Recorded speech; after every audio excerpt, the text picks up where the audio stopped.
It was the year 1996. Apple, once a shining beacon of innovation, was on the verge of collapse.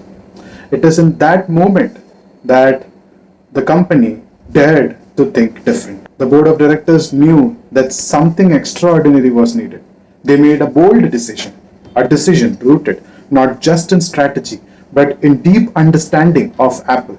They reached out to the man who was at the beginning, the co-founder that has casted Apple, Steve Jobs.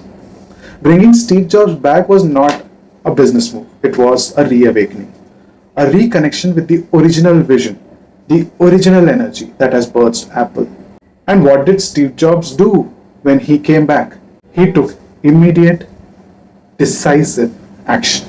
He dismantled the bureaucratic structures that stifled creativity. He simplified the product line, eliminated certain products that was inefficient and that had weighed the company down. He made tough calls, tough one, firing thousands, cutting unprofitable products, but all in the service of the greater vision. Jobs reignited the passion, the commitment, the very soul of Apple.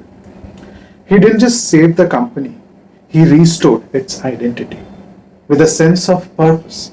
And in doing so, he brought Apple back from the brink and aligning it back to the visions and the core value that made it great.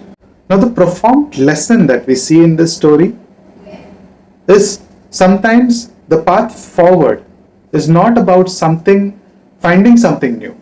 It's about reconnecting with what is already within you, recognizing the power of the original vision and allowing it to guide you in the stops.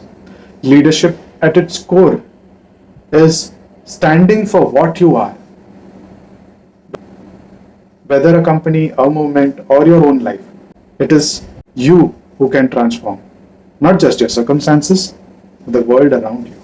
So I ask you, what in your life, in your leadership, have you lost touch with?